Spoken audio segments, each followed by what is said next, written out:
Okay. Been a few days. Processed a little bit more. And kind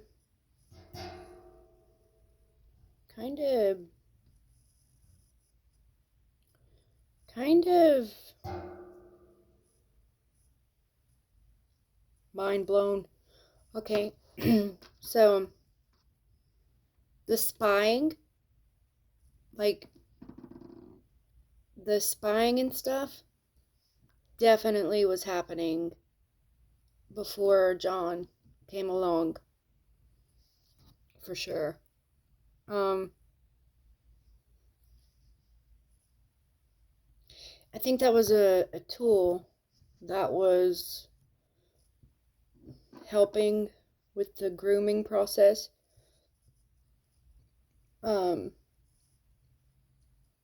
But now I think back,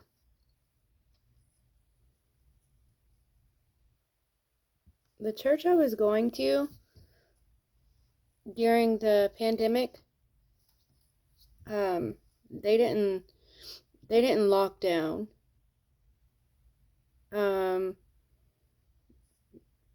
We continued to have service during the pandemic, and I was like, what if people such as myself who continued to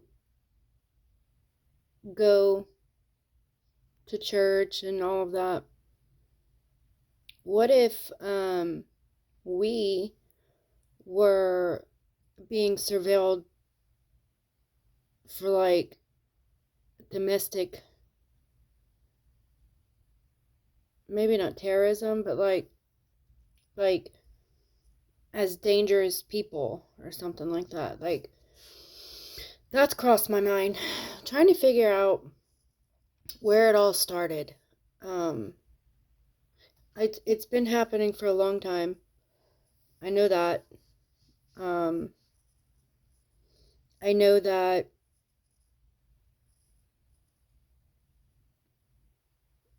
sometimes it was things that were just meant to cause fear. Like I said, the skulls and the um, different imagery and people having conversations with me that were directly related to something I did in the privacy of my home, or it made you feel very seen. It made me feel like I was underneath a magnifying glass, like I was just being watched and picked apart. And when I was attending church, like 3 times a week, I thought that what I was experiencing was the devil. Like I thought it was spiritual. I thought it was just like things coming against me because I was growing spiritually. Because that's kind of the concept that you learn.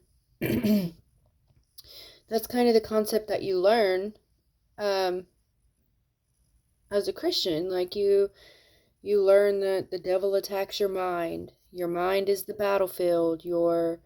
Um, you know, he'll come at you with like menacing voices and come at you with your insecurities and like that's kind of what you're taught as a Christian. And so I kind of normalized it for a long time and would just like pray. Like, oh my gosh, I would get so into prayer whenever all of those things started happening. Like, I would just get so into prayer, like praying like violently. Like, my hair was falling out. Like, I was so stressed. I can remember like this part of my hair, like pretty much down to right here, was like bald. My hair was so thin and falling out. I broke out in hives all over my neck. I was stressed to the max, thinking that this was just spiritual warfare. And I'd never experienced anything like it. And I now see that a lot of it was intended to like disable me, um, to completely not trust the world around me, to completely not trust anything, anybody.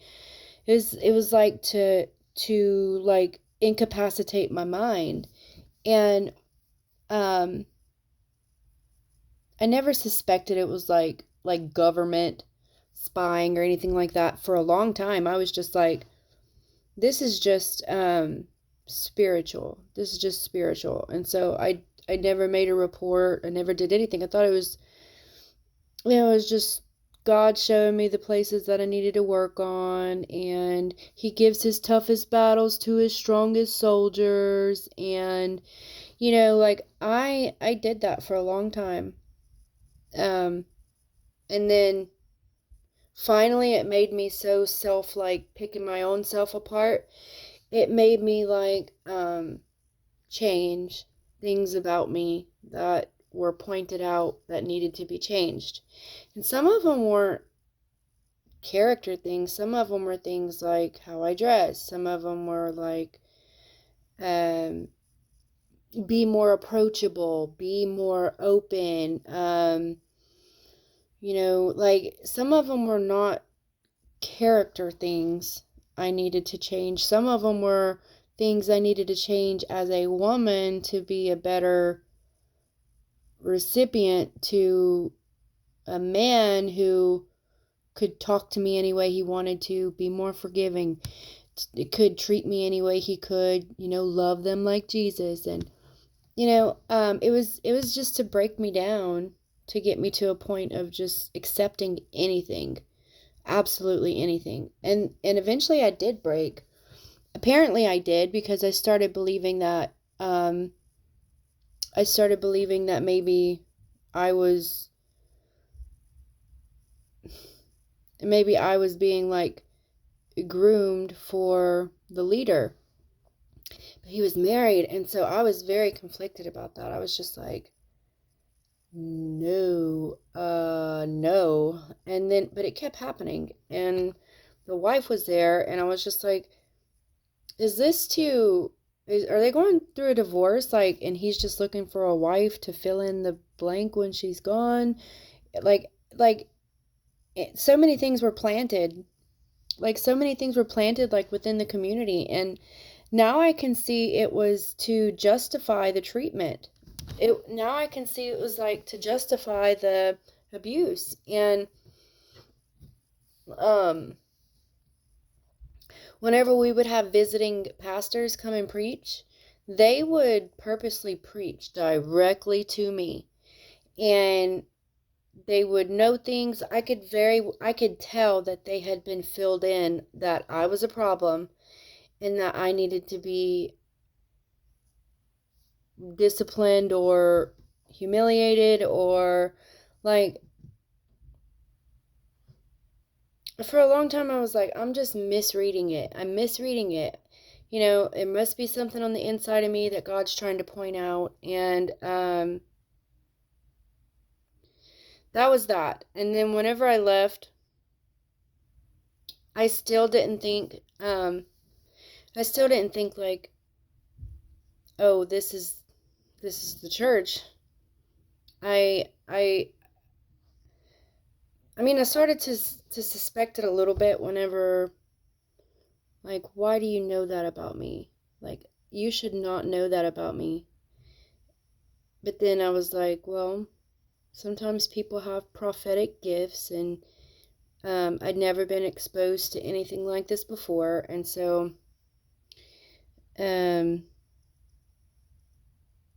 then, like, the idea of someone using spyware, that would be something I would kind of laugh at. Like, oh, conspiracy theorist. That would be something that I would laugh at that time. Not anymore. I now know that spyware is widely used, We live in 2024. Everyone has a camera in their pocket, and abusers, if they can find a way to abuse, they will find a way to abuse. And what better way than to be able to have full access to someone in the privacy of their home without having to get their hands dirty and just spy on people, make them feel paranoid, love bomb them, and just have all the play with people all you want by using spyware. And when I first started to accept that there was probably spyware on my phone, it's like I couldn't do anything except say it's for my good. It's got to be to help me be safe. It's got to be something to help me grow as a person, develop I could not even wrap my head around the fact that it could be used for evil intentions if it were done. If it were done by the church. I was like, well, the intent must be good. They must be just trying to develop me so I'm ready whenever the promises of God come in my life, I didn't think it could be used like as like a trafficking thing. I feel like now that's what I definitely went through, was that my privacy was stolen. A bunch of well-connected people with money and other stuff sort of trafficked me. Men just able to see me and feed on me in my personal space in my home. I do believe that they've done stuff to hurt me bad, real bad. Done stuff to break me, done stuff to humble me, done stuff to even cause me to be like aroused or turned on or whatever. Because and this was whenever I was with John. So there were all these little things that would happen that would directly relate to a conversation I had with him or something that happened in my personal, when I thought no eyes could see me. And in order to not sound like a conspiracy theorist and a crazy person, I would just be like, what a coincidence. It's a coincidence. Now I see it was definitely not a coincidence. None of it was a coincidence. Definitely not. So,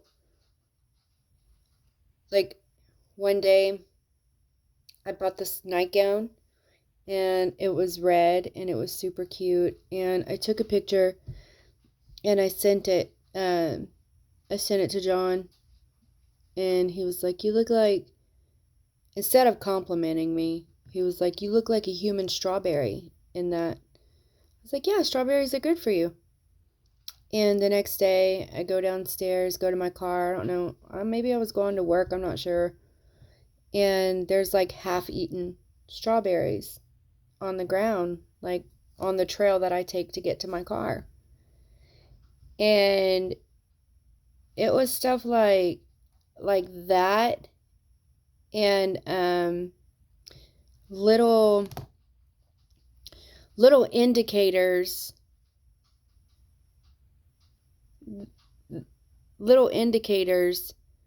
that made me feel like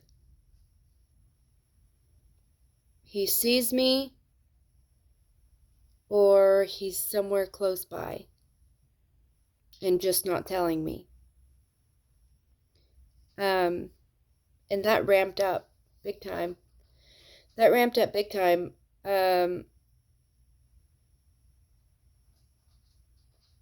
With someone coming into my home, the bottle of sleeping pills that were in my nightstand after I had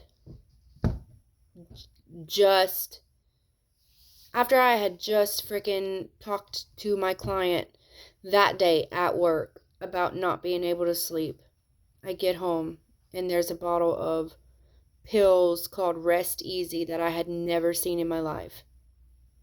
And I text her and I'm like, hey, have you ever tried these? She says, yeah, they're great. I'm like, oh, well, I found some in my nightstand. And it was several things like that. Like one day, um, I was having a particularly bad day, and he changed his profile picture to, sorry, one of the players has decided you can't sit here. He changed his profile picture to that and started acting different. One day I was working and my client had like this old vintage phone, and I was like, this is so freaking cool. And so I picked it up and I was like taking a selfie with it because I never seen an old phone like that before. I didn't post the pictures. I just took a picture with an old phone. And a few minutes later, I get on Facebook and he shared pictures of himself posing with this like fake black bird, just like posing like I was with the phone. There were so many. And then one day I had a conversation with Laura about me and Steven's relationship, and I told her, I'm like, yeah, it had been a very long time since I was sexually active, 3.5, 4 years, and then I met Steven, and then he was the only person I've been with since. But I was with him about 50 times. And I said that to Laura, and then a little while later, maybe a few days, John starts talking about, my exact verbiage was at least 50 times. Like I was like, yeah, me and Steven were sexual at least 50 times. And John, a couple times he said that he's like, yeah, my ex-wife cheated on me at least 50 times. But he said at like the same way I said it, at least 50 times. Like he said it multiple times. And there's just so much now. I'm wondering if like he didn't like gain access to me and I don't know how he gained access to me like that. He had it before we started hanging out. I know that now. I know that he had access to me before we started hanging out. I know that also the church had access to me for a long time in that way. Their influence was more or less like influence to either be fearful, or they'd use other people to like come in my life and just be nasty towards me. I live in a community where I'm not from here, and so other people could easily communicate with each other, and they could be like, yeah, bring up something about weight loss or death, or like they can easily triangulate people. They can very easily triangulate people. And so I had that happen a lot. And like I said, for a while, I was just thinking it was like, it's just spiritual. It's just spiritual. But it wasn't. It was stalking. It was abuse. It was triangulation. It was gaslighting. It was coercion. It was so many things. It was not spiritual. Maybe some of it was, but it was not. It was not what I thought it was. And by the time I realized that, it was almost too late. Because I had fully started to believe that. So one thing that they did whenever they were trying to convince me that my pastor was pursuing me and I was being groomed into some kind of spiritual wife or something like that, one thing that they did was like,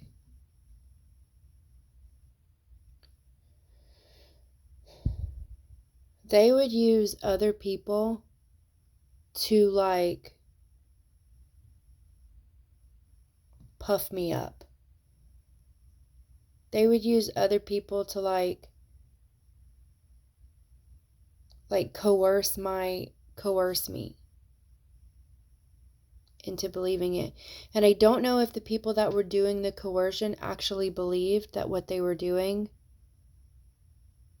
was for my good and for whoever, I don't know if they actually believed that. That's what I would want to believe, is that they were just ignorant. But what they were actually doing was grooming me for someone who ultimately was going to hurt me. He was going to make me out to look very, very bad. And, like, he wanted to hurt me. For being non-conforming and for raising my voice and being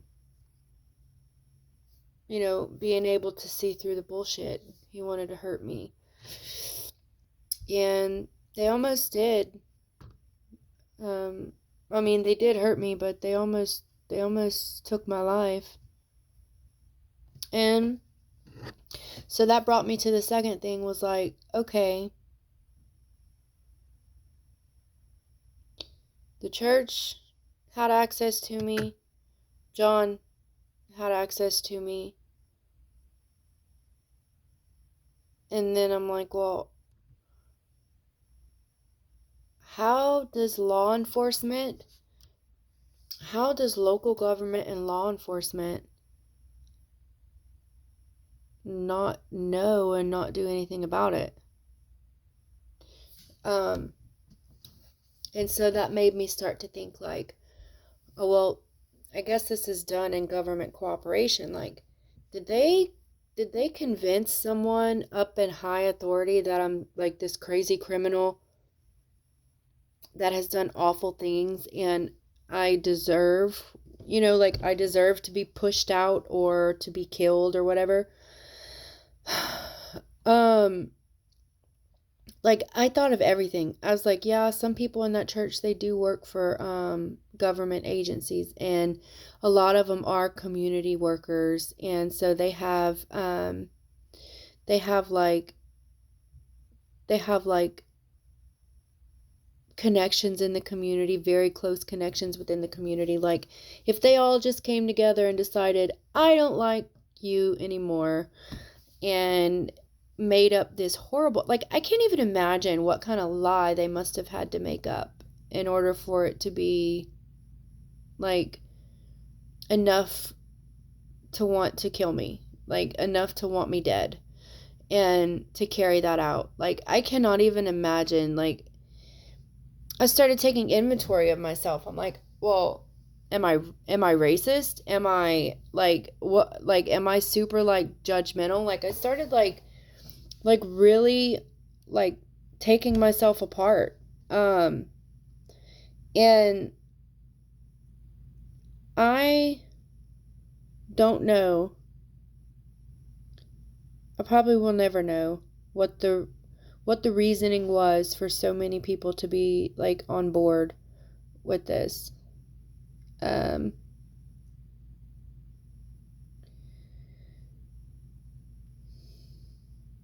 I probably will never know who came first. Like, who started spying on me and stalking me first? The church or John or maybe a government agency? Like, I will never get those answers.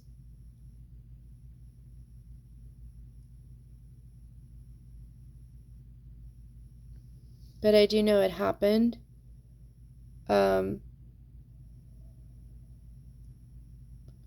I do know a lot of things have happened to try to put me in bad positions, to put me in situations where I would be reactive and angry and out of control. I know that I've been pushed beyond my breaking point, and instead of hurting someone else or lashing out, I lashed out on myself. In February, I broke.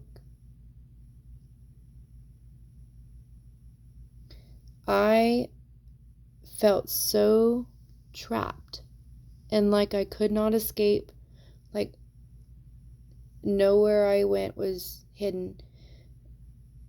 Knowing that people have been watching me and stalking me, and people put in my life intentionally to antagonize me. I felt so trapped. I wanted out. And all I could think about was the only way out. The only way out is not being on the planet. Is not, well, I'd still be on the planet, but is to not be alive. And all the times that they've really tried to hurt me, all the times that they've done things to cause me, like they on January 16th, or was it the 17th? I think it was the 16th. On January 16th, I don't think I hit black ice. I think my car malfunctioned on purpose. Now, my car is not the color car I bought in May. It's not. Um,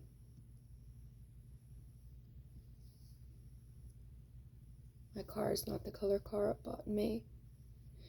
I'm having it inspected and looked at, but it's so funny because just now I was watching Edward Snowden videos, and he was talking about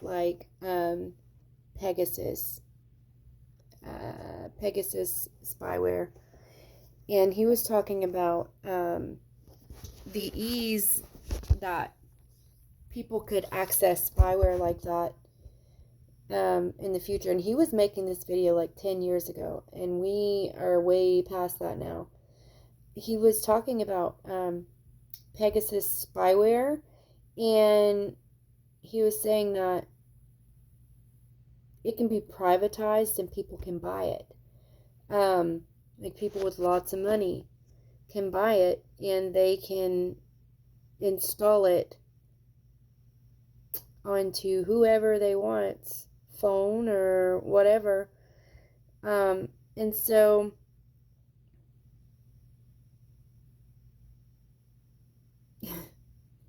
it kind of struck me. I was like, Pegasus.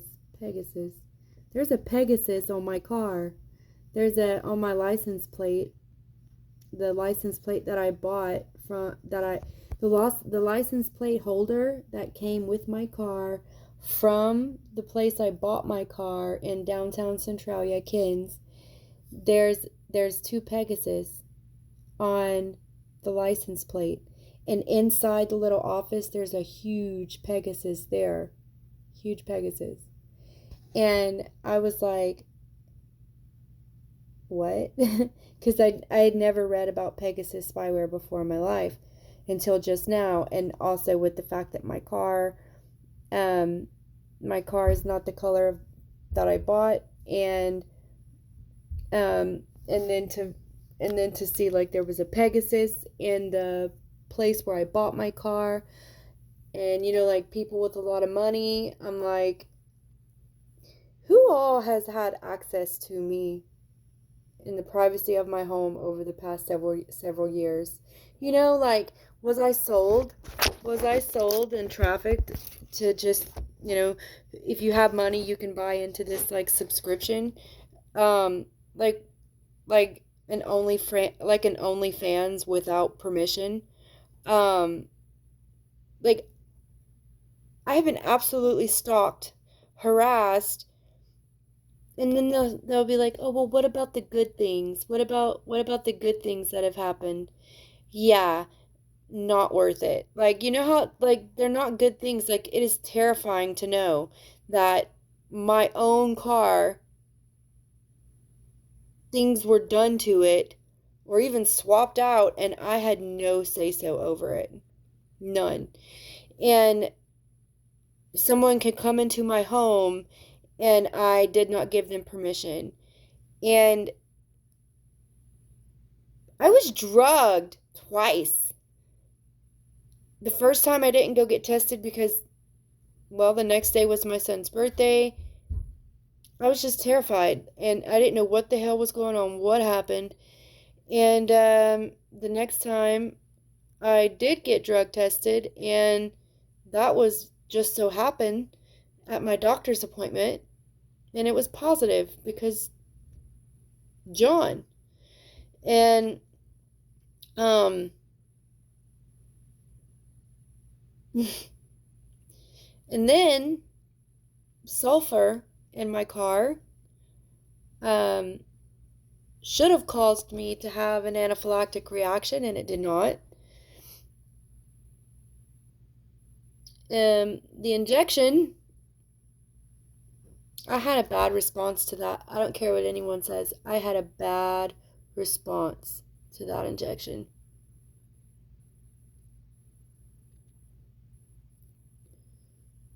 I had to go to the hospital several times, go get my heart looked at, and I had a bad response to that injection. Terrible. And then um, driving my car on January 17th or 16th, driving my car, and it just like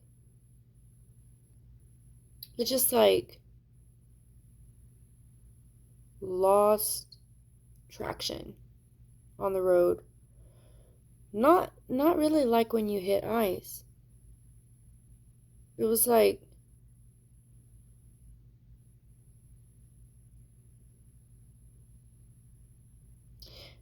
other people were driving on the road just fine. And yes, it had been snow and ice, but it melted like 2 days before. And so the interstates were still operating just fine. And considering I'm not driving my car, or something is different about the car that I have now, does not look like the car that I bought. And I'm like, did John have it painted? Like I'm trying to get it investigated. Um I have a couple more steps to take, but I'm like, did they alter the computer where they have like a remote access to things that they can remotely access functions of the computer? Because the sulfur didn't kill me, the injection didn't kill me, and it was like a car accident. Let's do that. Or at least put me in a vulnerable position where I'm just like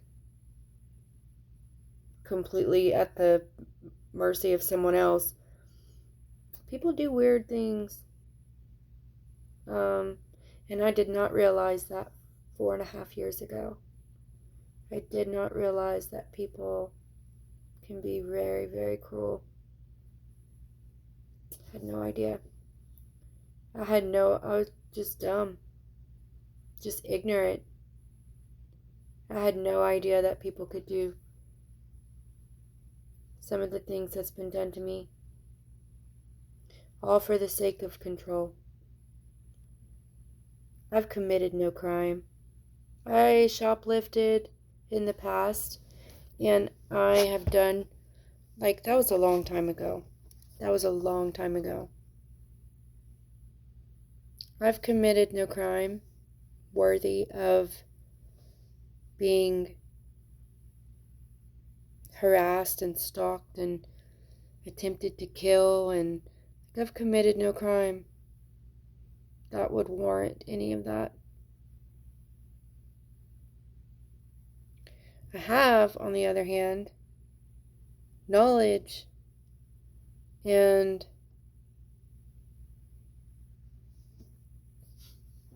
secrets and things that would damage people that have a lot of money. And so that's a good reason to want someone gone. You know, people would lie to protect their own hide. And so yeah. Now at this point I'm just like I'm going to do whatever I can. My two options were don't say anything and continue to be stalked, harassed, just destroyed and silenced and manipulated, gaslit into believing lies about love. And my choices were either keep my mouth shut and do that, or open my mouth and do that, because it's going to happen either way. And I chose option B.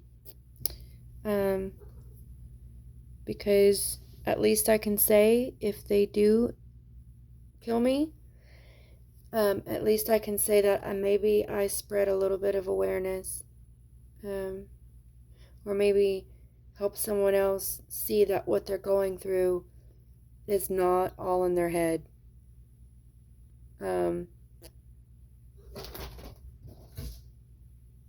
People with bad intentions sometimes do bad things.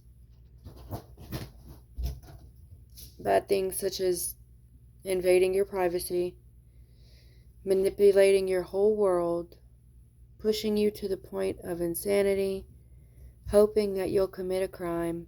That way they can say, see, I told you all along.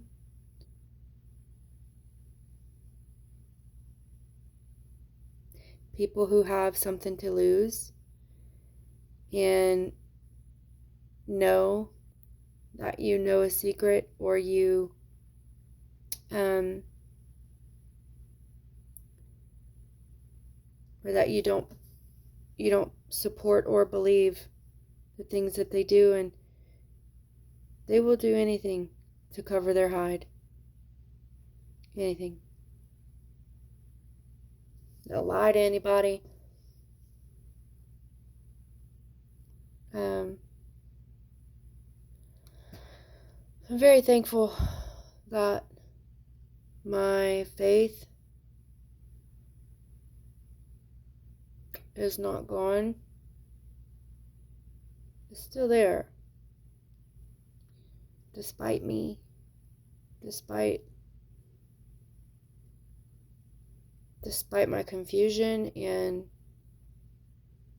just like struggling, it's still there. Despite me, it's still there. I'm super thankful for that. And I'm hoping one day I can cultivate it. I can become trusting again. I'm in no hurry. None. I will not be pressured into it. It's going to take a lot of time. But, yep, that's pretty much my video for the day.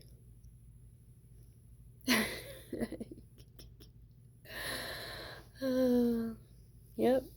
All right, well, bye.